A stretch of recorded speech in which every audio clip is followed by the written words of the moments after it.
Guddina hafuuraatiif wantoota barbaachisan keys of spiritual growth jedhee barsiisu keessaa inni tokko identity keenya eenyummaa keenya jedhee isinitti taasiseera. Eenyummichi sirrii hin taane taanaan guddinni hin jiru. So we need to check and balance with our identity. Haasa'eera yeroo darbee akkami identity keenya eenyummaan keenya kuni isa lammata dhalate sanatu guddata. Maaliif isa lammata dhalate sanatu Waaqayyo waan barbaachisu hundumaa gaditti naqa.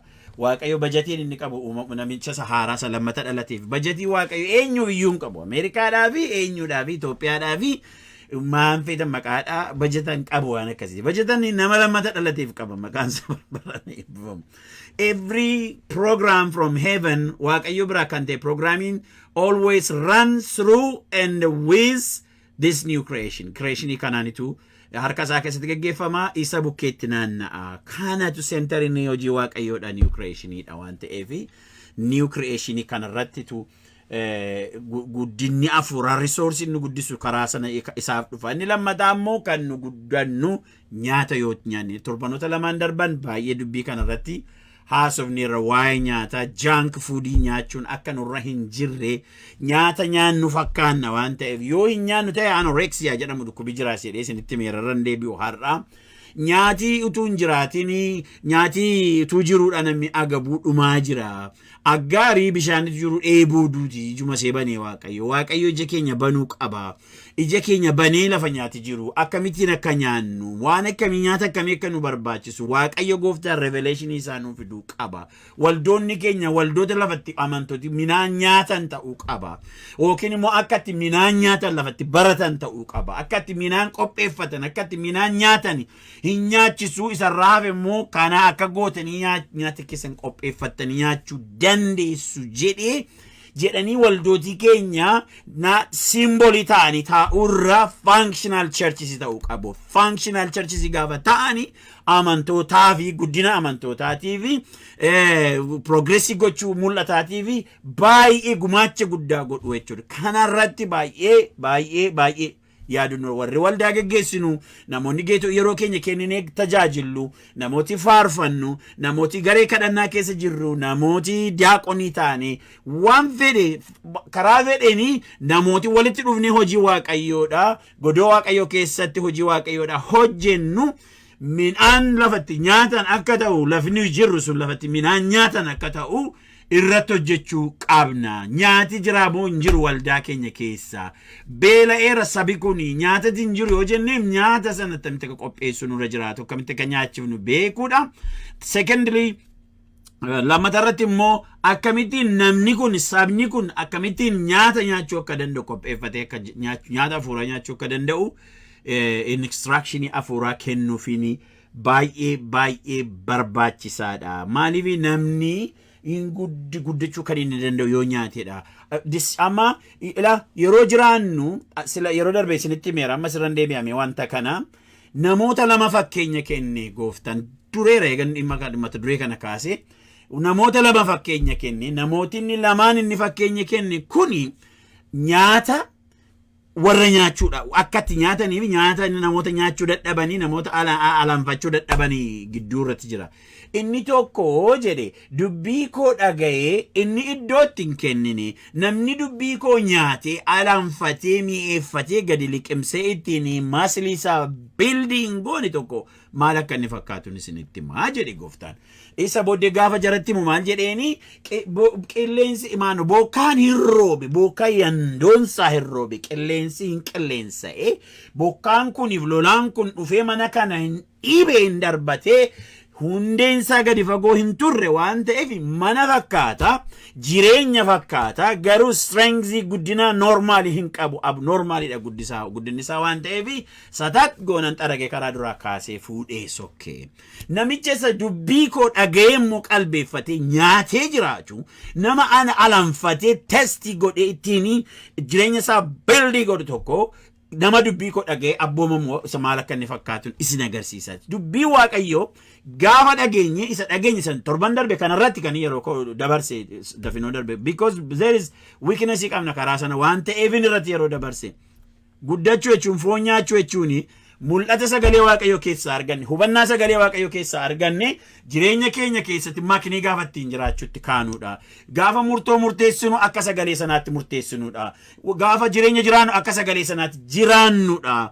Kan inni guddanneerra foon nyaachuutti kaaneerra kan nuyi jedhamu. Maaliif waan tokko hubannee bira geenye jireenya keenya keessa apply goone gaafa arginu baay'ee bu'aasa arginu. Okay, we look for something greater kan isarra wayyummoo barbaanna jechuudha. Utuun kana caalaa nyaadhe, utuun kana caalaa hubadhe, utuun kana caalaa digi godhe, kana caalaa jireenyi koo raisii godha ol ka'aa jechuudha. Jenneetu baqa nu jeechessa jechuudha sagalee waaqayyoo kuni.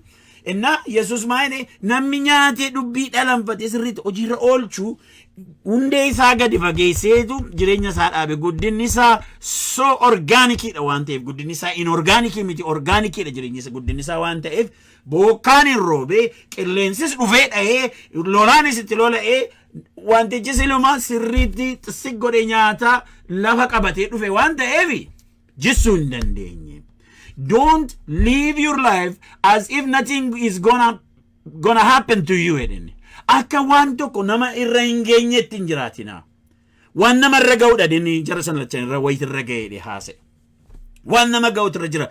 Waan gaafa nurra ga'u, waan tokko gaafa nurra ga'u akkamittiin itu deebi. How do we respond to the situation? Isini galeera situation isanatti akkamitti respondi goona. Responding keenya suni who we are, it shows who we are, how deep we are. Responding nui goon waan nurra ga'e tokkoof, rakkina nurra ga'e tokkoof, qoramsa nurra ga'e tokkoof, bal'ina sa ta'u, rakkina sa ta'u, waan nurra ga'e, especially yeroo rakkina waa'ee qoramsaatiin nan har'aasa'u, rakkinni yeroo nurra ga'u akkamittiin akka respondi goonu eessaa dhufaa eessaa on dhufu matsaafa dubbifne keessaa dhufu abalufaa biraa odeeffannoo arganne hin dhufu kan inni dhufuu danda'u keessa keenya isa guddate isa xunchaa baase biraatu dhufa bare eessaayyuu hin dhufu. Kanaafi hakkinu itti respondi goonu hakkinu itti deebii kenninu hakkinu itti waan nurra ga'eef deebii kenninu baay'ee murteessaadha. Yoo guddanne malee rakkoodha. Isa jedhu irratti kan nuyi wal wajjiniin haasa'aa turre akkuma yeroo baay'ee isiniin jedhu namoonni dhaggeeffataa jirtanii please share godhaati.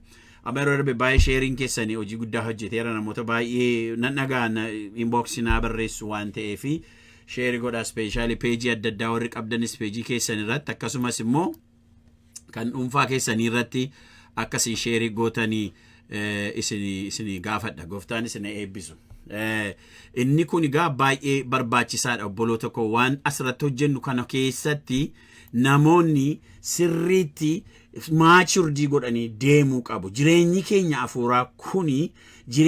afuuraa kuni hojii guddaa hojjechuu qaba. Waaqayyo gooftaan nu gargaaru. Waa'ee nyaataa irratti baay'ee dubbadheera yeroo darbe waan ta'eef amma isa akkuma overview isaan haasa'aa jira isaa har'aatti darbuudhaafi waan itti guddachuudhaaf wantoota nu barbaachisu keessaa inni tokko eenyummaadha dheeraa inni lammataa nyaata dheeraa isa sadaffaatiin nan har'a haasa'u inni guddachuudhaaf wantoota nu barbaachisan keessaa inni sadaffaanii qoramsatu nama guddisa argitanii.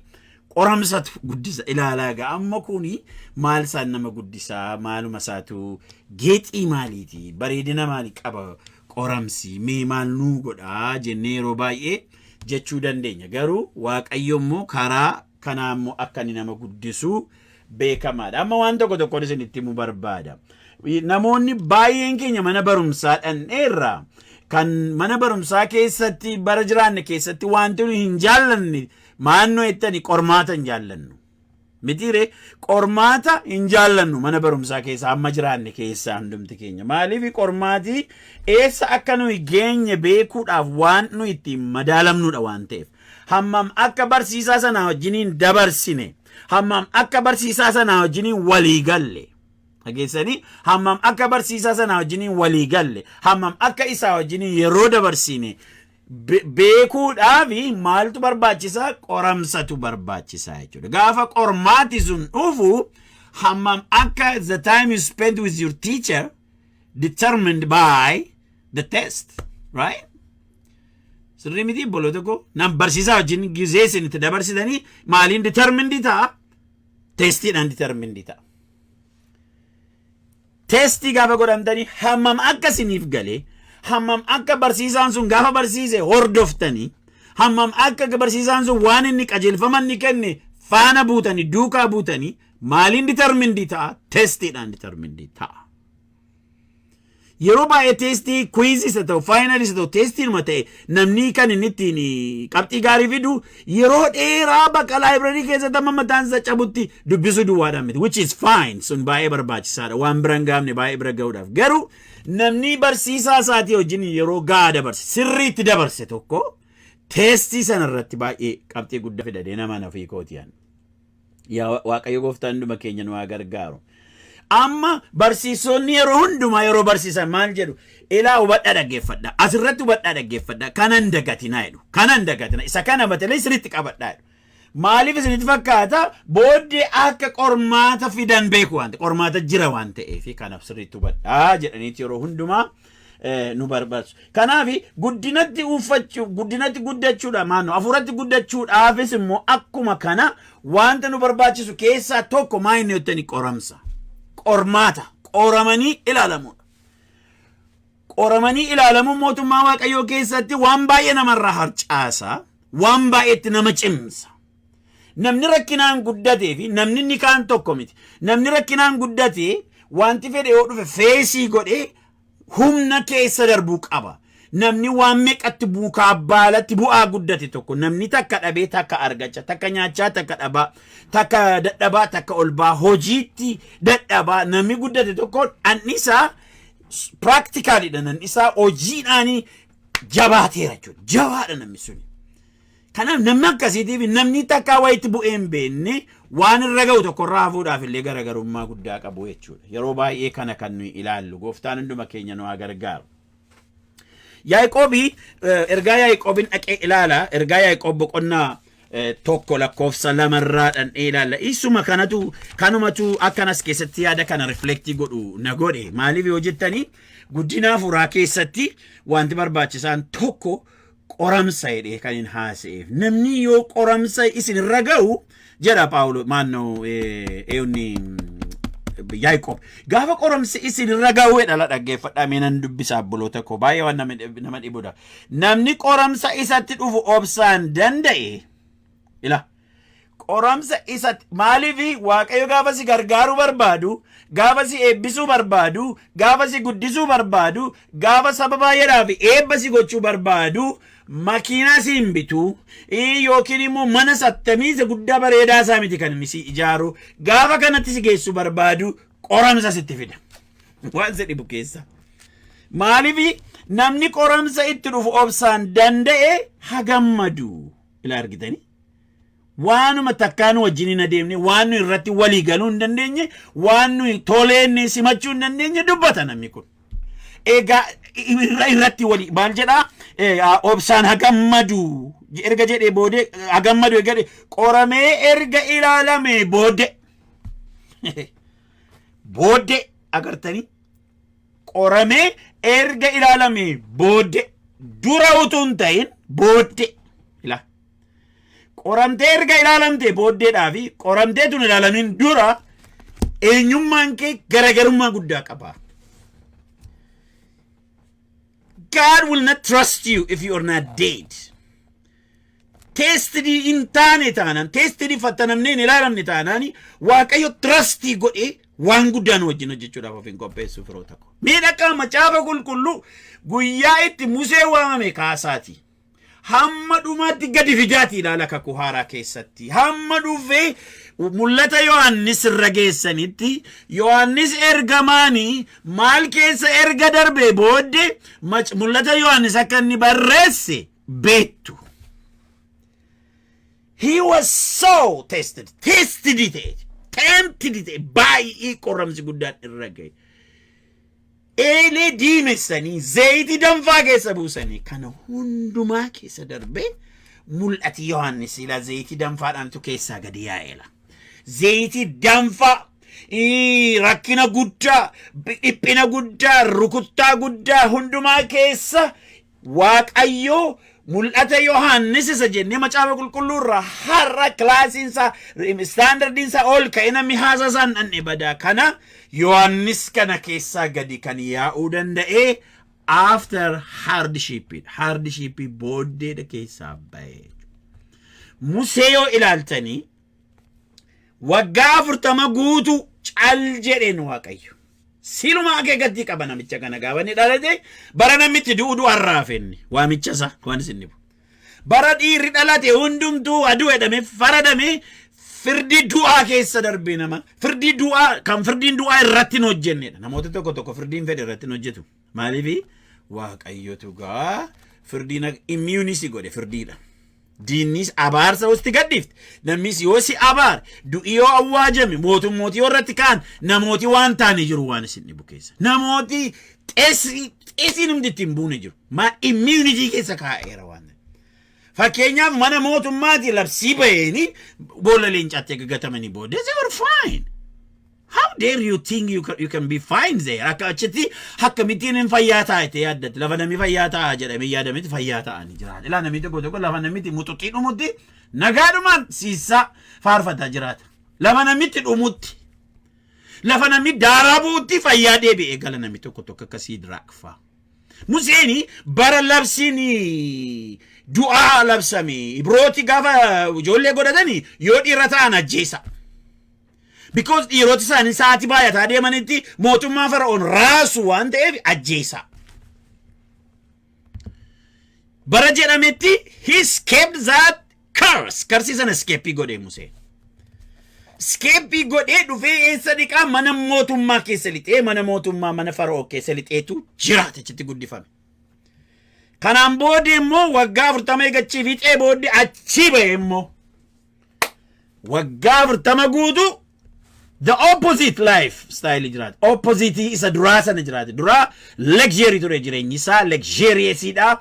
Itti tolee badhaadhummaadhaan ofirraa bu'ee gammadee jiraataa ture. Waggaa 40 lammataatti immoo fuudheetu Ginii walakkaasa buuse. Achi kunoo lafa onaa keessatti hoolaa kansaan ta'in jechuudha. Waan kan keessan hin ta'e amma dhabdanitti jechuudha. Waan kan keessan ta'e hamma harka keessan keessaa hin qabaatinitti. Waamichi guddaan sammuu keessa yaada keessan irratti jiru. Waamichi namni danda'een baanne utuu jireenya keessan irra jiru. Karaa keessan bondage namootaa cabuudhaaf utuu qophaa'ee jiru. And yet you do have nothing with you. Harka keessa your bare hand taata jechuudha. Harka duwwaa taata jechuudha. Harka duwwaa taata jechuudha. This is a test. Waa nama waaqayyoo ta'uudhaaf badhaadhasaa sooressa makiinaatti tamii oofu ta'uu sirra hin jiru. You can live a very humiliating life. Humiliating kan nama godhu life gadi bu'aa jiraachuu dandeessa. God is really connected to your spirit, not to what you have, what you own. Waan own to go to wanti qabdu tun ta'in afuura keetti connected ta'eera waaqayyo. Waaqayyo afuura keenyatti connected ta'a. So he just ani akkamittiin akkan isin ibsu hin beeku. Museeni niphate bakka dhiisaa bakka of walla amma wallaalu jechuudha. Hintu meeqaachiti. Bakka wanta lerkaa badee namichi mana mootummaa keessa ture kuni waaqayyo maal godhaa beektuusin he is rakkina keessa dabarseetu he is shaping Moses. Sheppisi godha qoromsaan sheppisi godha achi si qaba garat irraa jal'attitti si deebisa akkasi godha angaafan gooftaa Yesuus Kiristoosin fudhadhee mana gooftaa dhufe waggaa 30 minaamini har'a bara dargiiti gaafan gooftaa fudhadhee dhufe everything is fine in jedhe bakka maal akkam life akkamiiti kun boo gammachuudhumaan guutamaadhaan jedhe ka waaqayyo waggaa tokko xinnoo se waggaa tokko walakkaa duwwanaa kennee ergani burraaqe booddee isa booddee hojii isaa jalqabenni maaliif wanta natti qeexxaamu soqamu ganaa madooshaadhaan fottoqu baay'eetu ture kormamuu meeqan fidee dhufe waan ta'eef kormamuu meeqan fidee dhufe kormamuu amalaa kormamuu jireenyaa sanaa madooshaa isaa fudhatee shibilliqii isaatti kaa'ee qosyeroonni wayyoo jechuun dhufe maaliifi wanti sunurraa soqamee ka'u malee we cannot reveal the beauty of God. Beauty isaa bareedina isaa eenyummaa isaa guddummaa isaa danda'ummaa isaa garalaafummaa isaa there is no way you can reveal injiru karaan itti mul'istu as long as you live with your dirt. Dirty keenya wajjin jiraanna taanaan Kiristoosiin masterpiece keessa dhukateetu dhoqqeen irra galagaleera jechuudha. Masterpiece inni Kiristoositti fakkeeffamee hojjetame suni jala dhokateetu maal ta'eera irra keessa kana dhoqqeenii fi wanti kototi adda irra galagaleera jechuudha. Waaqayyo immoo isa jala dhokateeru masterpiece isa Kiristoosiin fakkaatu sana isa biyya lafaatiif barbaachisu bifa sana achi as baasuu fi yeroo hundumaa maal godha isa irra galagale kanatu soqa gaattajjetiigaa hin qota gaattajjetiigaa hin rukuta kwaa godha tokko achi maastishiidhaan akka waan itti qabateedha itti hin ba'u waan ta'eef hin tuma kaattajjeti yoo naga ati mumaa keessaa baadeem daga gaafa inni irra keessa keeti achi rukutaa deemu ati moo keessaa baadeem zaraan guddina afuuraa jechuuni gaafa inni madii sana sirraa kaasu dhoqqee sana sirraa kaasu jalani dhokateeru masterpiece inni Kiristoositti fakkeeffame sun gaafa keessaa baadeemu fitret የእግዚአብሔር ልጆች መገለጥ ይጠብቃል jechuun isa kana uumamni mul'achuu ijoollee waaqayyoo eega jechuuni they are hidden with some mud madii wayitiin dhokateera jechuudha eenyummaan keenya sun madii dhokate sana immoo waaqayyo he tries to wash it away irraa miicuudhaaf irraa soquudhaaf birciqoo raqatii sadaniin irraa kaasuudhaaf itti kaayee shibilliqii sadan beetomiti chisel jedhamu chisel itti kaayee kwaa mana waaqayyo keessa caacaataa jiran kwaa isa sanarraa qabe kwaa itti godha kanas kwaa because he wants to reveal gochuu barbaada maal the masterpiece isa Kiristoositti fakkeeffame hojjetame sana baasu barbaada biyyi lafaa ija banta'eeddi isa barbaaddi guddina afuuraa jechuuni masterpiece sana isa Kiristoosiin fakkaatu sana isa bifa waaqayyoo biyya lafaa kanatti as tawaawwaqu beeksisuu danda'u sana jala lafanni dhokate baasu galanni gooftaadhaaf haa ta'u so testi dhaga yoo naga abdii kutannee ol galle akka nama dhukkubuu asolaa goggannee rabna takka qoramsi abdii kutannaa nutti mataarra overdose nuti ta'e takka jechuudha.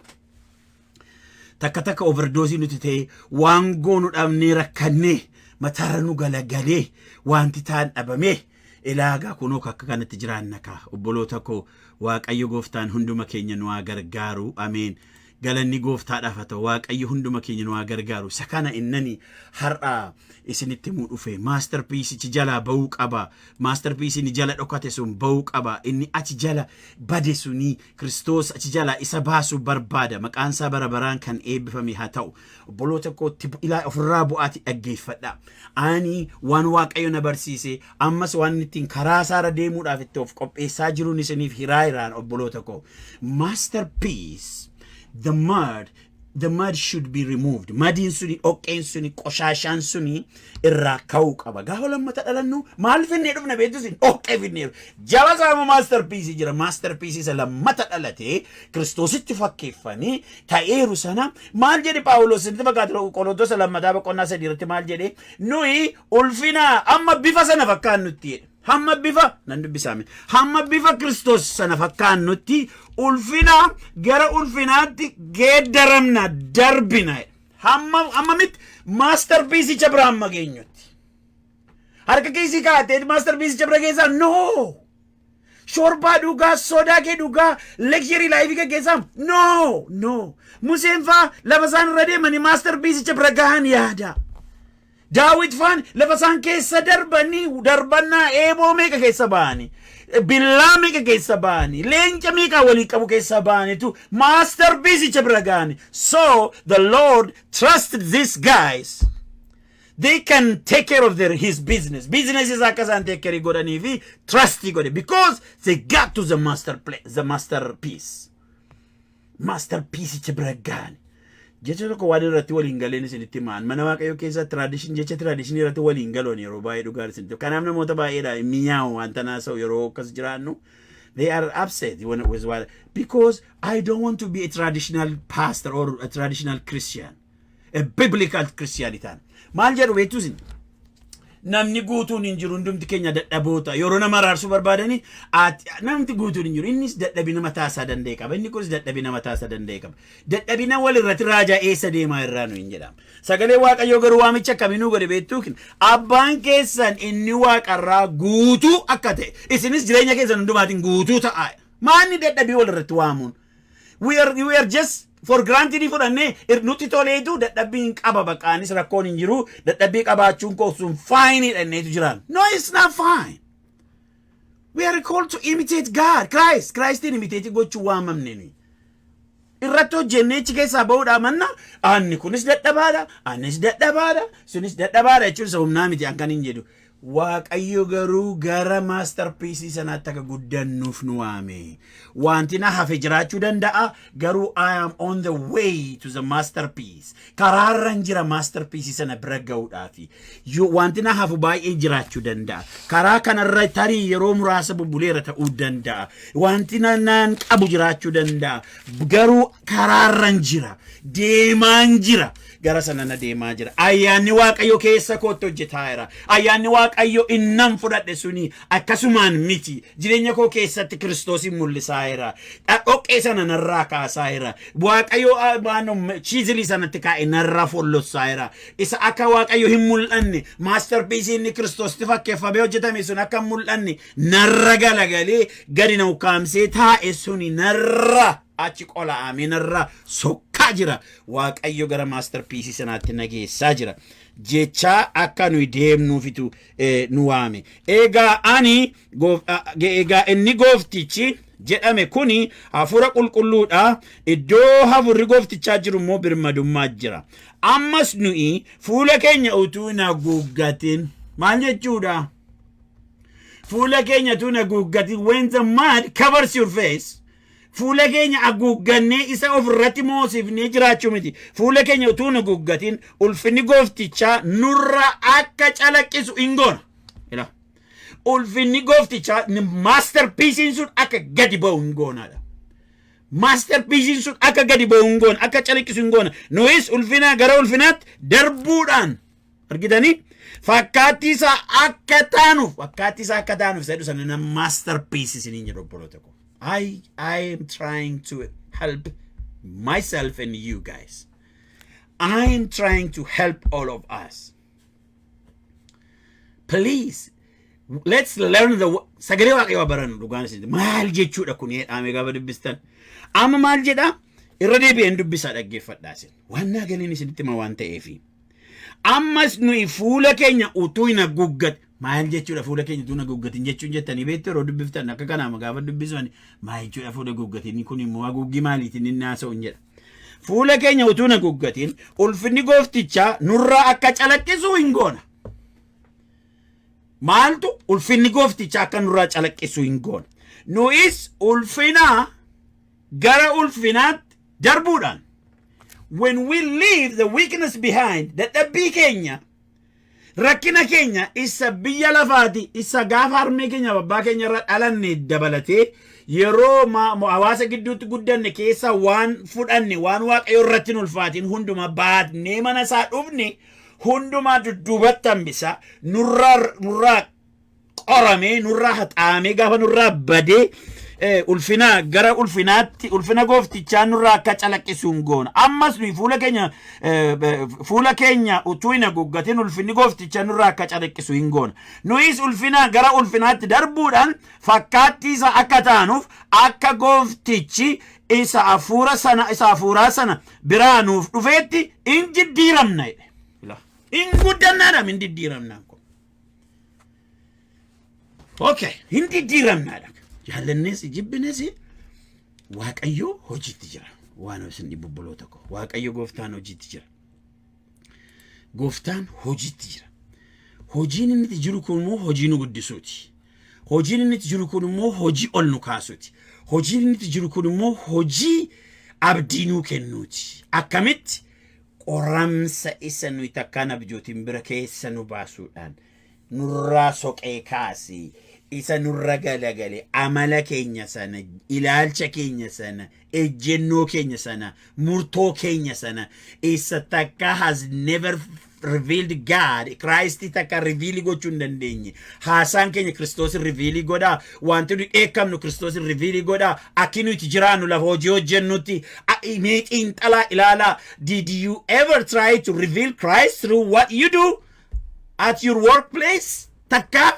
Have you ever thought about that? Takaya debita, lava ojetuti, lava jiratuti, lava baratuti. Did you ever try? Try go tani betu. Wanang go kanati Christos revealita ukaba sa jedu. yaannee beenna. Christ reveal ta'uu qaba. Christ reveal waan hin goone hundumtu maqaa gooftaa Yesuus jireenya koorraa ka'uu qaba. Kana tokko isinitti himu. Wanti Kiristoosin hin mul'isne, wanti nama hin ijaarre, wanti Kiristoosin hin mul'isne maqaa gooftaa Yesuus Kiristoosin ammayyuu chiizilii gooftaa sana narraa soqame qo'aa godhe kaasu qaba. Yeroo tokko hawwiidhaan hin ka'u wantichi. Hawwiidhaan hin deemu hojii barbaada gaala argitanii hojii barbaada. Amma aramaa mana keenya boroo har'a mana keenya boroo namichi tokko namni marga nu haam tokko dhufee nu haamaa ture. Isa booddee maaliif sanbata dhufu kana xinnoo si backyard grill goone ne yaanni irra waan ta'eef tu dhufee nu haamee otherwise ofii kootiin haamadhe yaadaa ture.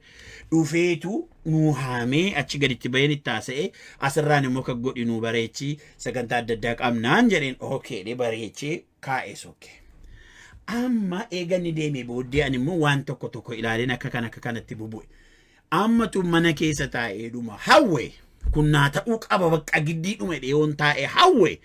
Arama mana tol nu gala malee margi keenya naamamu baakiyaardiin keenya sin bareedu fokkisaa ta'ee lafatti waa godhannu dhabna. Hawwiidhaani hin ta'u wanti baay'eeni hojii barbaada. You just wish gochuudhaan waan tokko keessaa ba'uudha maan wanti nu godhaa jirru. Waan nuti waaqayyoon mul'isu kun gaarii miti jennu tokko keessaa ba'uudhaaf what have you takka maal goone beenna. Waaqayyo gooftaani balbala banuu fida. Get me out of this jenneeni waaqayyoon kadhachuudha. Keenya keessaa na baasi ya gooftaa jennee kadhachuudha. Araana nama sinii dubbise kaa isa kana masterpiece ichi dhokate akka hin hafne qoramsa nu jennu kuni madi chun oke betu biti oke isa irra galagale masterpiece bareedaadhaan hundumti keenya kam akka bareedu beektaa ammati maaltu dhose garuu bareedina kee beektaa awwaara irra galagale. Awwaara oke irra galagale bakka oke isa kam isa durba keessa jiraachaa turre bakka keessa laaqaa turre akka geexitti ilaalaa turre gaafa dhufnee mana Waaqayyoo keessa gallu geexii ta'uu didee inni lammata dhalatee silaaf Kiristoos fakkeeffamu achi jala dhokatee hafe irra keessa keenya. Yeroo tokko namoota ni ilaala amma roosa waam amma kun madicha min jedha taa'e. Masterpiece ichi jala dhokatee gaarummaa nama kana karaa mul'atu dhabe dhoqqeen irra galagalee dhoqqicha laammanni eekamu kuni. Dhoqqicha laa innama nama arrabsu kuni. Dhoqqicha isa irra galagalee kana innama dhibaawummaa agarsiisu kuni. Dhoqqee isa irra galagalee kana inni akka tajaajila isa godhu kana. Maali yaa gooftaa gargaarree dhuma dhoqqee kana irraa hookaafne inni jala dhokate sun achi as bahee ilaaga jenna gaa namni suni gaa bareedini isaa safeen qabu bakka indoo liyyuu zoonuu nu kujjamiru birlikii taa'ee bareedee masterpiece ji nu jalaa dhokate. Kanaaf Waaqayyo mu gaafanni masterpiece sana mul'isuudhaaf jedhee dhoqqee kanatti fuuchutti ka'u wayyoo inna bakka amboonya gaa ol deebine Waaqayyo nagate Waaqayyo na ajjeesuudhaaf itti jira. He is growing you, he is not killing you brother. Obboleettii koo nu guddisaa jira malee nu ajjeesaa hin jiru. Maal keessa darbaa jirta wanta kun isinitti hima nuyi kana malee jiraachuu hin dandeenye. Warri kaani yoona keessaa ba'aa jirtu qoramsa wayi tokko keessaa ba'aa jirtu. Warri kaan immoo walakkaa isaa jaajitanii jirtu. Warri kaan immoo itti lixaa jirtu. Steeppi keenya dadda malee steeppicha dadda malee hundumtuu refinery kana keessa refined ta'ee darbuudhaaf circulation kana keessa yeroo hundumaa deema. Namoonni Kiristoosin duukaa bu'uu barbaadanii bifa Kiristoos qabaachuun barbaada jireenyaaf uraakoo formii ta'e guddatee haba'u namootedhanii processii kana keessa darbuun isaanii that is mandatory giddii ta'e. Waaqayyo hunduma keenya nu gargaaru. Kanaaf lafa silaatiin isin deebisa lafa Yaaqoobii itti dubbate tokkottan isin deebisa mee dhaqee waan namni sun jedhe Yaaqoob boqonnaa tokko lakkoofsa 12 isa jiru deebisee dubbisa. Namni qoramsa isatti dhufu obsaan danda'e hagammadu. Namni qoramsa isatti dhufu tokko obsaan danda'e gammadu qaba. Waan nama gammachiisu no. Akeeka isaatu qoramsichi akeeka isaatu waan cimaadha jedhe. Akeeka qoramsi sun itti mana kee dhufe akeeka qoramsi sun itti si bira dhufe obboloota koo akeeka isaatu jedha Yaaqoob gammadi malee naarini. Akka jedha namni qoramsa isaatti dhufu obsaan danda'ee hagammadu. Qoramee erga ilaalame boodde ilaa silaas irratti kan hin dhaabe. Qoramee erga ilaalame boodde akka Eliyaas dhaqee akka nama du'eetti of sirreessee ciise Eliyaas dhaqee sitti hima. of sisirreesse ana abboota koo hin caalu na fudhadhu jedhe maaliif itti baay'ate qoramsichi nama konkolaataa abiddaatiin gara waaqaatti ol fuudhamuuf jedhutu har'a garuu du'aawwaa qoramsitti mataarra galagale konkolaataa abiddaatiin fuudhamuu kee dura akkatti du'aawwitu waan si godhu si mudata ulfina hammana sana ga'u fiigaa madda keessa littu waan si dhibu madiin keessuni dhoqqeen suni irraa soqamee irraa chiisildii ta'e irraa birashdii ta'e irraa should be dug out of our life irra ega bay boddedatu konkolatan abiddasun dhufee ach akas aka Elias sana si fuudhe deema jechuudha madiidha jinsin fuudhu wanta you wish you were dead you wish you were dead a day before haragaru ila haramo wanta waramo konkolatan abidda dhufee si fuudhe deema that is it inni Yaaqoob jedhuga isa kana namni qoramsa satti dhufu obsaan danda'e hagammadu qoramee erga ilaalame booddee jireenya isa waaqayyo warra isa jaallatan abdachiise akka gonfootti argachuuf jira maal barbaaduga kana caala qoramsa namni isatti dhufu tokko karaa sana waan dhufu jira jedhe karaa qoramsicha sana waan dhufu jira wanti dhufu sun immoo jireenya isa waaqayyo warra isa jaallatuufi abdachiisedha jireenya tamiiti jireenya inni waaqayyo warra isa jaallatuuf abdachiise jireenya taraadhatanii yaadduu is it just a simple life no don't ever think about that is precious no ya Christos ተስፋ ያደረገው ህይወት ክርስቶስ ጅሬኝነት promise ኑፍ ጎዴ precious ቦሎቶ ካንጎፍታ በራበራን ኤብፈም ንንዱብሰምስ አቤት አንጋመን በርሲስ ኮ ድመሲኒን ቀብ ዋነ ሚጀሩት ድመቀበተኒ ረደ ዴቢ ሄዱ ማን ረደ ዴቢ አኒ ረደ ዴቢው ዳንጅሬ ጂጎ ከነና ዋቀዮትና መጠኔ ስልቴሙ እንደንዳው ረደ ዴቢው ዳ isa kana miti seera keessa deebi'uu irra deebi'eem seera isa duraan ittiin irra nu deebi'amu malee waan al tokko nu galu miti dubbichi qoramee erga ilaalamee booddee jireenya isa waaqayyo warra isa jaallatan abdachiise akka gonfootti argachuuf jira namni maal ta'u namni qoramsa keessa darbu gaafa qoramsi sirra ga'u gammadi jedhe faallaa isaa jiraan gaafa qoramsi nurra ga'u fuudhaniif nu yeroo waaqeffannaa akka jennee jaajjina Malif qoramsan qabaynaa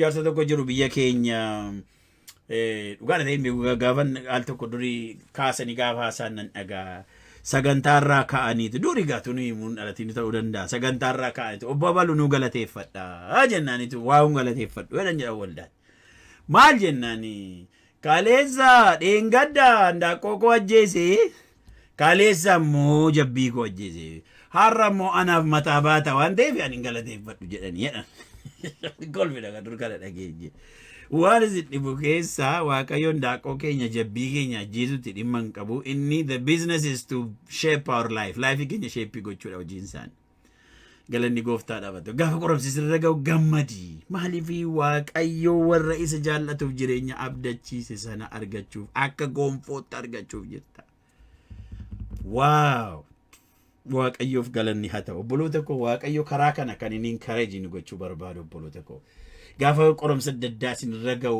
akka gammachu inda buluu dastaa kutaroota afaan Amaariffaa akka gammachu guddaatti akka gammachu guutuutti lakkaayi sababni isaa maaliifi jireenya afuuraa keetiif baay'ee barbaachisaadha qoramsi jireenya afuuraa keetiif baay'ee barbaachisaadha achi jettee qoramsi gaafatti dhufu naa kenni qoramsa deen kadhattu inni yoo naturalist dhufu maal goota hin kadhatamu qoramsi hin dhufani qattani balbala kee kos noori ettee ulgashitee teessee gaa dafii hojii kee raadhu hin malee inni fateen gadi dafii hojii kee raadhu isa Yesuus Yihudaadhaan jedhe isa dhufteef dafii raadhu wedheeni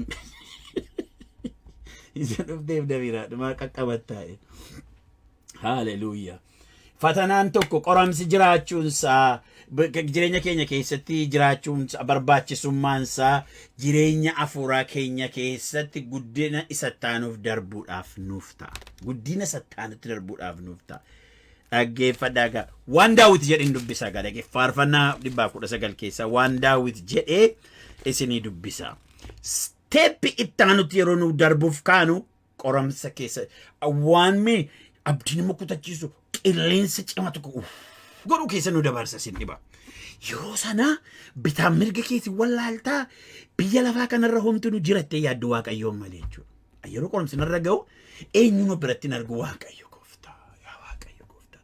Maqaa Waaqayyo si baay'ee kan hin guyyaa keessatti dha'u yeroo qorumsi natti baay'atu jechuudha. Maqaa isaan akka maaliif furmaatiin namoonni argu isanitti jedhu kana isa malee. Kan kana keessaa Simoona baasuu danda'u firoota koomiti Waaqayyoodha malee. Agartanii inna maal jedha Daawiti faarfaarsaa boqonnaa 119 lakkoofsa 67 dubbisame dura dhaggeeffanna gaa 67 irraa waan inni jedhu akka kana jedha utuu ani rakkifamin dura agartanii utuu ani rakkifamin dura jechuudha utuu hin qoramin dura jechuudha qoromsumu han jedhamu utuu hin beekin utuu ani rakkifamin dura karaarraa goreen ture jedha utuun qoramsa waan jedhu hin qabaatin dura karaarraa goreen ture. Karaarraa goraa hafusii wayyamoo qoramtee karaatti deebi'usii wayyaadha. Jireenyi kee kuni mesdaabbi akka ta'e takkaafu barbaadda. We always run away. Run from the test. Testii baqannan dumti keenya. Biyya tokko keessatti wanti testii nu godhu dhufe biyya jijjiirra. Mana jijjiirra, safara jijjiirra, tajaajila dhiifna yookiin waldaa gadhiisnee deemna. Maaliif hin barbaaduan bakka qoramsa kana hin. Daawit immoo maal jedha? Utuu ani rakkifamin dura karaarraa goreen ture. Amma garuu wanta ati jeche nan dhagee jedha lakkoofsa 67. Gadi dubbisaa dhattanii gaafa 71 irra geessan garuu 71 irra gaafa geessan garuu seerata kee akkan barutti rakkifamuun agartanii seerata kee akkan barutti rakkifamuun anaaf gaariidha. Rakkifamuun gaariidha. Utuun rakkifamin duraan karaarraan goree namni agarsanii. Utuun rakkifamin dura karaarraan goree rakkifamuun maal warqeedha. Maaliif gaariidha. Maal godhe seerata kee akkan baru. Sirnaa kee akkan baru. Sirna kee akkan baru. Si wajjin jiraachuu akkan baru. Nama Waaqayyoo ta'uu akkan danda'u. Na godhe waan ta'eef gaariidha. That's it. Kana na godhe waan ta'eef gaariidha anaafi. Can you imagine? Imagine go to bolo to kana. Yeah? Waaqayyo akka ijoollee isin adabaa. Hin adabamtan taanaan isin ijoollee saamiti. Maaliif isin adabaa qulqullummaa isaarraa, qajeelummaa isaarraa, gaarummaa isaarraa akka hirmaattaniif akka ijoolleetti isin adaba malee hamaadhaaf miti jedha biroota keessatti. Miti reefraagoo. Jireenyi keenya kun staaki godhe maaliif ta'e? We run away from test. Test irraa baqadame. Run away gone. No.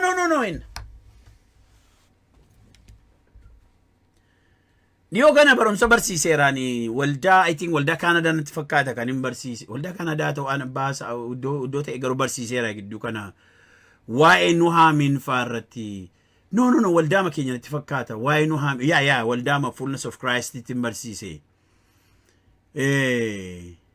Gaafa beelli dhufu beellimti gaafa dhufe utu nu haamin faan Abimelek faan shantaa isaanii paakii godhanii baanii eessa dhaqu? Mo'aabiin dhaqu. Lafa namni nanne dhaqu. Baqa dhaqu mbaqatu baqa.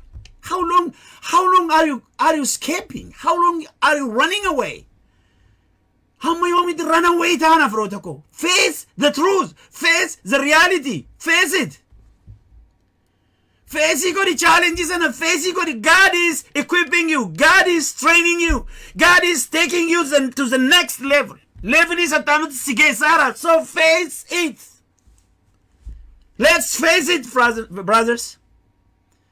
Face Yagonu, Gava Vesi Gonu, he's taking us somewhere. Master busy Chabasu Barbada, Kansinin. Jinya Furakenya Kuni, Gabati, Tuntuni, Chime, Kanin Abatu, not by magic it and into Usinipa. Wak ayo Karakaba, Gava test is godu, Jirenya Furatis good disu barbaditi. Lemek at Hagasu. Adabamu afi obsa. Obsi, waki sa darbuudhaaf obsi. Namooti waan akkasii keessa darbanii, dhugaa baruudhaaf namoota garaa baname qabanidha jedhee dubbata. Maqaan Gooftaa bara baraan kan eebbifame haa ta'u. Dhageessanii mee mata duree intalaa kanan barbaada isinii dubbisa. Galanni gooftaadhaaf haa ta'u. Hallelujah. Hallelujah. Ibroota boqonnaa 12 lakkoofsa 7 dubbisna. Qabsiisa koo kompiitara irra jira cirraan kanaaf hin ilaalu dhaqe. Ibroota boqonnaa 12 lakkoofsa 7tu mee ilaallanne.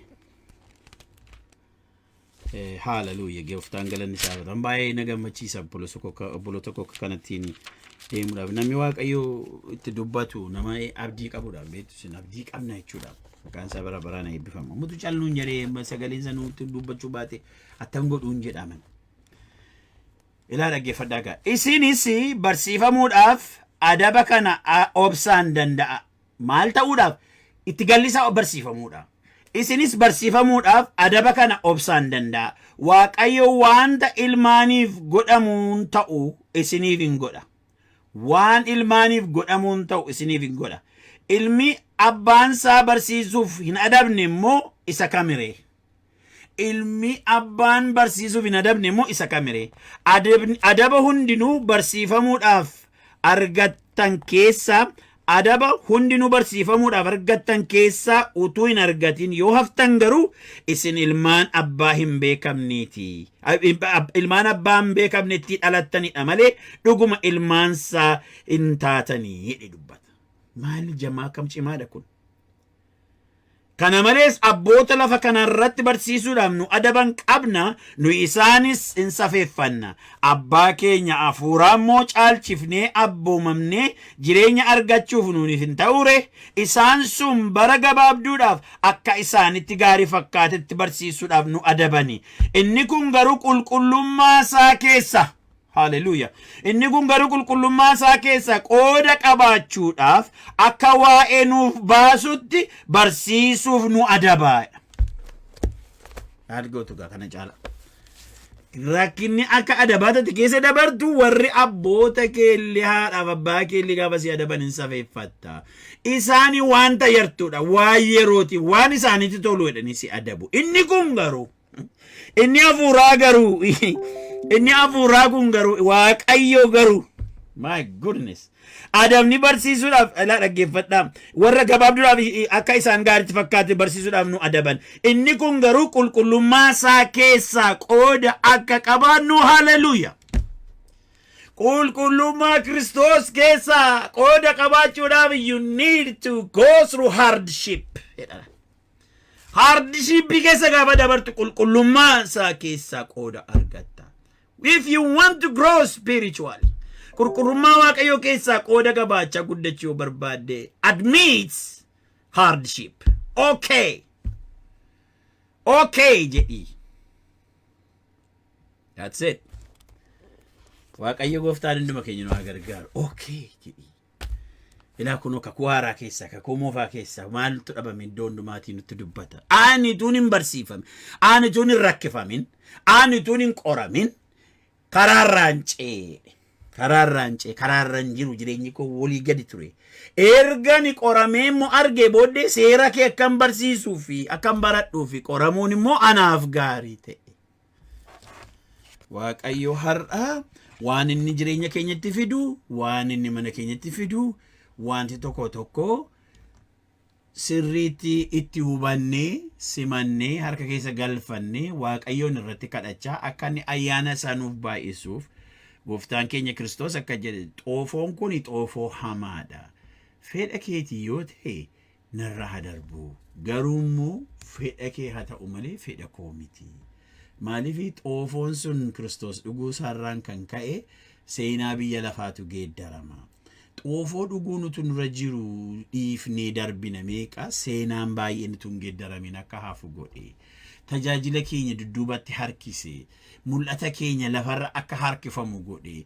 Influencing keenya influentially akka nu hin taane. Wanti nu dubbannu akka ni naman tuqne. Wanti nu goonu tokko it doesn't pass any generation. Generation brother beddo garbara akka hin geenye kan godhe maanni we do not admit God's process waaqayyoodha admitting gono akkaniti nu geggeessu barbaadu when he wants to chisel something out of your life chisel gochuu gaafanne sitti kaa'e kwa godhu balatti baisokke namooti tokko mana kee gaafa dhaqani gaafa marfee caccabsanii balbal cabsanii bo amma taanen koo mana yaala gaafa naqu kaleessa modeen gadda dhiiga koo fuuti turte hakiimini kaleessa modeen gadda maalin jedheeni this is not the least favorite dhanaaf kun ani jaalladhu marfee gaafa natti ka'anii jedheen amma gaasee jechaadhumaan giddiidhumatti natti geesse marfichi dilixu malee falliin jiru obboloota koo marfee sana baqatee namni meeqa waldaa keessa barfee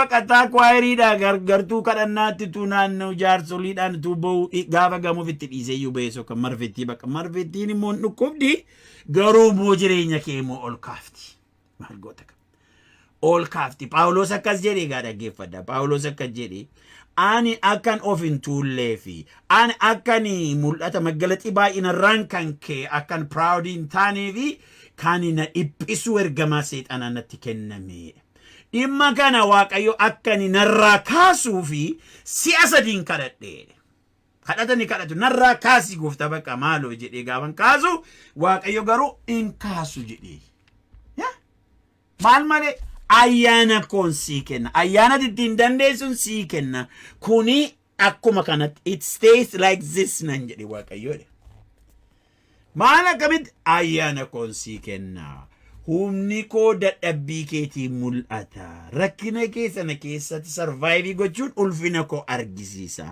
dhiphina keessana keessatti kolfuuni gaarummaa koo agarsiisa utuu rakkattu yerooti kolfitu aan waaqa nama rakkina keessa nama gammachiisu akkan ta'e biyyi lafaa akka itti barti noo waaqa keenya fuunee waaqa sooressa malee takka waan tokko nama gooni lafa geenye waaqa isa Royce nama bitu malee Toyota fuunu gangadiiti yenna maal ani isuma fi danda'in beekuma caa qulqulluu rakkoon jiru nakkasi namooti ko jireenya namni jiraachuu hin dandeenye keessa jiraachaatu ulfina isaa mul'isanii lafa namni keessa hin jiraanne keessa dhattee ayyaanaan gaafatti jiraattu maal ijoollee akkamitti danda'e kun ayyaana waaqayyooti qaba who is doing this har'a waan namni kana godhu who is showing demonstrating kan godhaa jiru testini hojii guddaa hojjeta jireenya keenya keessatti isa jedhudha kanin haasa'u barbaade kana hundumaa keessa galu obboloota koo hunduma keenya gooftaan Iyesuus Kiristoos nu gargaaru argitanii namni hundumtuu maanni qoramsi hundumtuu akeekamaniitu waaqayyo biraa baanii gara keenya dhufu akeekaan baanii dhufu abboomamanii baanii dhufu dhaqiitii kana hojjedhu jedhamanii dhufu waan ta'eefi simatamuu qabu yeroo simataman immoo jireenya keenya akkuma amma qabxii meeqa kaasee tiksii meeqa kaasee dubbadheera akkuma kana jireenya keenya chaaptarii dabarsutti ittaanutti dabarsu jechuudha jarri kun maqaan gooftaa bara baraan kan eebbifame haa ta'u amma ergaa Yaaqoob sanarraa deebinee yeroo ilaallu ergaa Yaaqoob sanarraa lakkoofsa 3 lakkoofsa 13-14 deebisnee gaafa ilaallu akka kana jedha namni yommuu qoramu qoramsi kun waaqayyo biraa anatti dhufe hin jedhin waaqayyo hamaa gochuudhaaf qoramuu hin danda'u ofii isaatis nama tokkollee hamaadhaaf hin qoru garuu tokkoon namummaa kajeellaa ofii isaatii isa hamaadhaan harkifamee yommuu qabamu in qorama kajeellaan hamaan erga iddoo ga'ee cubbuu hin alaa cubbuunis erga raawwatame du'a hin alaa namni ofuma isaatiin ka'ee waaqayyotu na qoraa jira akka hin jenne ofii isaatiin ka'e kan waaqayyoodha cubbuu dhalaan adeemu kan nama buusaan adeemu ol nama kaasaa adeema malee gartanii ol nama fooyyessaa adeema malee akka kana miti jedheetu Paawulos namatti dubbata macaafa qulqulluu keessa gaafa ilaalu waan baay'ee argina kanuma dubbadheerraadha sarraa kana macaafa qulqulluu keessa gaafa ilaalu waan baay'ee argina wanti nu arginu keessa tokko maa inni namooti jireenya gaarii kenneefi waaqayyo jireenya gaarii sana jiraachaa nama ta'uun irra jiru ta'uu dadhaban nama akka ta'an barbaadaman ta'uu gaaguu danda'an booddee riversii godhe waaqayyo jireenya isaanii gaafa riversii godhe jireenya bal'inaa sana rakkinatti gaafa inni geeddare jireenya ol ka'aa sana gadi bu'aa gaafa inni godhu nama ta'uun irra jiru ta'anii lafa ta'an see that is the proof prove it anu agarsiise akka kana godhee jechuudha. Amma Naabukadanetsooriin Daani'el boqonnaa ja'a gaafa dhattanii ilaaltanii irraan dura dubbadheera ta'uu danda'a. Naabukadanetsoor mootichi mootii ta'ee mana mootummaa keessa taa'ee daadhii dhugaa cooma nyaachaa keekii nyaachaa waan barbaade egaa paraphrasii goote akka biyya keenya akka haala si'anaatti ibsuu barbaadeeni nyaata irraa hafaa nyaachaa wanta bira ga'uu dadhabe tokko ture. Waaqayyo eenyuun akka ta'e baruu dadhabe. Eenyu akka ta'e 29 kaaseen dubbisaame. Boqonnaa 4 lakkoofsa 29 kaaseen dubbisa. Wanti kun hundinuu Nebukadnezar mooticha irratti raawwatame. Ji'a 12 booddee agartanii duraan egaa maaltu ta'eera isa duraa isa wuxeetti isaati dhuma isaati kan inni dubbisaa jiru. Duraani Baabiloon isee an ulfina kootiif ijaarradhe. Baabiloon isee kan kootii ani moo'edhe eewutu na bira ga'a.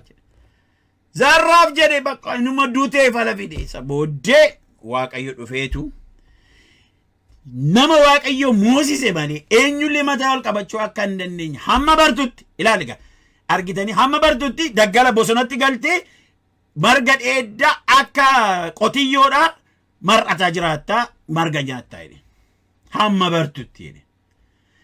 Isa amma nyaataa jirtu nyaataa baruu hin dandeenye waan ta'eef isa amma mana mootummaa keessa ta'e nyaattu nyaataa baruu hin dandeenye waan ta'eef meeniyuu kee geeddareeni jedheen lafati jiraattu geeddareeni meeniyuu ati irraa orderii godhatu jijjiireeni marga baala ti geeddareeni isa har'a akka barbaadde luxurious life jiraachaa you don't even know who I am jedheen so I will teach you in a better way jedheen. Fuudhee daggalatte ergee marga nyaachisee qeensisaan guddateedha akka sa'a mar'ate jetti. Waggaa 7 taa'e achi keessa.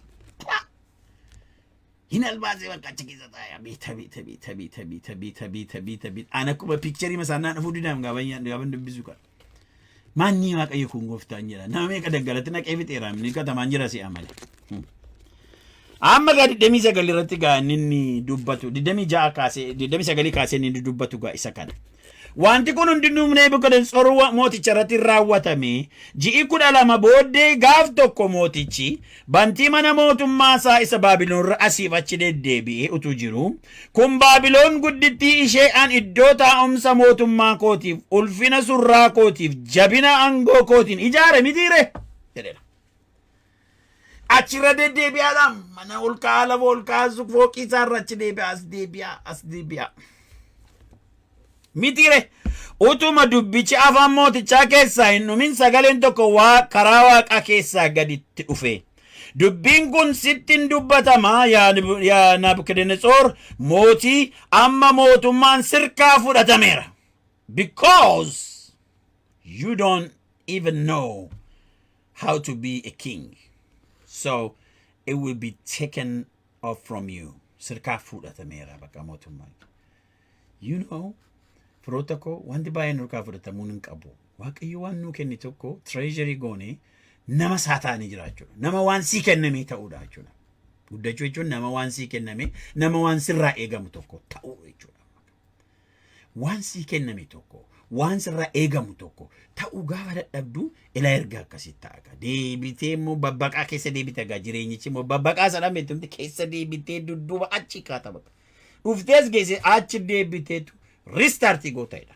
Isa booddee mootummaan sirkaa fudhameera jedheen dubbiin kun yaa Nebukadnezar mootii amma mootummaan sirkaa fudhatameera ati namoota gidduudhaa hin baafamta iddoon jireenya keessa bineensota bakkee wajjin hin ta'a.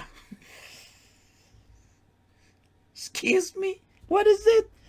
Iddoon jireenya keessi bineensota bakkee wajjin hin ta'a. Akka sangaa marga nyaatta. Inni hundumaa gararraa jiru sun mootummaa namootaa irratti akka bu'u abbaa ofii isaatii jaallateef akka isa kennu hamma beektutti. Tukaan hin beekin ufte waan ta'eef. Hamma beektutti bar torba sirratti hin darba jedheedha. Yemmus dubbichi Nebukadnezar irratti raawwatame inni namoota gidduudhaa hin baafame akka sangaa marga nyaate hamma rifeensi isaa akka baallee joo biraa dheeratutti qeensisaa akka qeensa allaatti hamma ta'utti dhagnisaa fixeensa waaqarraatiin tortoree ture. Itti ta'ate. Lesson lesson. It's a lesson. It's a test. God does not want to throw you out. Waaqayyo gadi throw out nu gochuun barbaadu. He wants to save us. That's why he tests. Hardship waan inni fidu save nu gochuu barbaadu. Warqeen kun galabaan irraa gubatee warqichi qabuuf. Warqeen abidda guddaadhaan tu maal taa'e lama inni xarar warq besaat. Isin dhibaa warqeen sun keessa gadi yaa'ee warqeen hafuu qaba waan ta'eefi. Nanni isaa fixeensa waaqarraatiin tortore. Naabukadnezar isa booddee barri sun yommuu raawwatamee dhaggeeffadhaa gaasa sirraati qaba. Barri sun barri marga nyaachuu, barri keekiidhaan isan dide, fooniin isan dide, marga na nyaachisuu sun erga na barsiise jechuu isaatiin. Barri sun erga yommuu raawwatamee Naabukadnezar ol gara waaqaa nan ilaale. Qalbiin koo hin deebi'eessi. Maqaa isa hundumaa gararraa jiru sanaan nan ba'e. Inni mo'ee bara baraan waan mo'uuf mootummaan isaa dhaloota gara dhalootaatti darbee waan turuuf an isa bara baraan jiraatu nan jajadhe ulfinas nan kenneef. Warri lafarra jiraatan hundinuu waan tokkotti hin lakkaa'amanii. Inni maccabantii waaqaa keessatti warra lafarra jiraatan gidduuttis akkuma jaalala isaatti hojjeta. Harka isaa hojjechuurraa kan ittisu waan inni hojjetu kan gaafatu tokkollee hin jiru. Graduate graduate. It took him 7 years to go through all the courses. Credit horii isaa hundumaa kabarii godhee koorsii isaa atteeni godhee amma dhufute waggaa 7 booddee gaafa graduate godhu waan afaan isaa keessaa takkaa bahee hin beekintu. Reverse isa bara waggaa 7 duraatu keessaa bahutti. Ani kan kooti kun jedhe isa booddee maal eessaa jedhe arrammoo maal eessaa jedhe. Maalessa amma jettutti abiddiin dhaamu waan sirbu keessa hin dhaamu. Yeroo sanatti qalbiin koo anaaf hin deebi'ee ulfinni mootummaan kootiif surraan koon simboon koo anaaf hin deebi'ee. Warri ana mariisiftan gurguddoonni dhumaaf na barbaaddan an deebi'ee mootummaa koorra nan dhaabadhe. Guddinni isa durii caalu sanaaf hin dabalame. Ammas hojiinsaa hundinuu dhugaadhaan karaansaas qajeelaa waan ta'eef warra adeemmii isaatiin of gurguddisan immoo gaddeebisuu waan danda'uuf Naabukadnezar mootii isa waaqarra nan jajadha. Ulfinaaf guddinas nan kennaafi jedhe. Harka applaudi gono graduation Naabukadnezar irra jirra. You'll be tested and graduate one day, and we cheer you. Cheeristin gona, cheeri wal gona gaafa namni tokko hubanna takkaa hubatee hin beekin bira ga'u, yaada takkaa yaadin beekin bira ga'u, ejjenno takkaa qabaatee hin beekin gaafa qabaatu, gaafa hubannaa marradaati hubannaan understanding takkaa qabaatee hin beekin gaafa qabaatu, namni bar tokkoon bo'a gaafa graduate godhu garuu obboloota koo bareedee dhufa. Afaan isaa keessaa wanti waan waaqayyoon ol kaasu ta'a. Isa immoo waan gadi buusu ta'a. Maqaan gooftaa bara baraan kan eebbifame haa ta'u. Waaqayyo hunduma keenya nu haa gargaaru obboloota koo. Maqaan gooftaa bara baraan haa eebbifamu. Kana gaafa qoramsi hammam akka inni jireenya nama ol kaasu hammam akka inni nama lalisiisu nu agarsiisa kuni. Waaqayyo gooftaanii hunduma keessan isina eebbisu obboloota koo. Waaqayyo guddina jireenya afuuraatiin ilaalaa ture. Jireenyi keenya afuuraa waan mee halkan tokkoon ka'ee xaqi teeknikii adda addaatiin guddatu miti. Processii qaba. Terms and conditionii qaba. Procedurii qaba. Proceduriin isaa immoo procedurii afuuraati. Jalqaba eenyummaa sana qabaana Kiristoositti amanuudhaan. Isa booddee immoo eenyummaan keenya sun developee akka ta'utti nyaatatti nyaanna. Sadaffaa irratti immoo nyaaticha erga nyaanne booddee qilleensicha nutti fida. Pushii nu godha, nu sochoosa. Yeroo kana godhu kosos inni nurraa galagalee dhoqqee inni nurraa galagalee masterpiisicha dhoose sun nurraa gad harca'utti ka'a. Isa immoo raafamuudhaan harca'uu didee chiiziliitti kaa'ee shibilliqii jedhama. Biyya keenya gabaan isin jettan hin beeku shibilliqiitti kaa'ee kashigaa inni godhu tajaajila si jibbisiisa, jireenya si jibbisiisa. Anituma du'ee ga'uuf gaja'utti kaa'ata. Hinduutummoo waan sirrii boqotii beekatuma na fudhatee gooftaan jedheera. Maan nama ajji nama tokko cal jettee jeefta ankoo maanni badaansa. I wish to die dheeraan waaqayyoon. No, inni immoo na ajjeesuuf takka yaadan qabu. Waaqayyo nama iddoo tokko karaa xinnoo deemsise ajjeese gara biraan nama haaraa rekruutii gochuun kun isuma kana ficcisiisa. Aangoon kan saati, humni kan saati, maqaan isaa bara baraan kan eebbifame haa ta'u. Aangoon kan saati, humni kan saati, isaaf wanti dadhabame hin jiru. Obboloota koo Waaqayyo gooftaan hunduma keenya nu haa gargaaru. Isa kana egaa waa'een guddina afuuraa kuni sirriitti samaraayizii godhee raawwadheera dheen amanaa.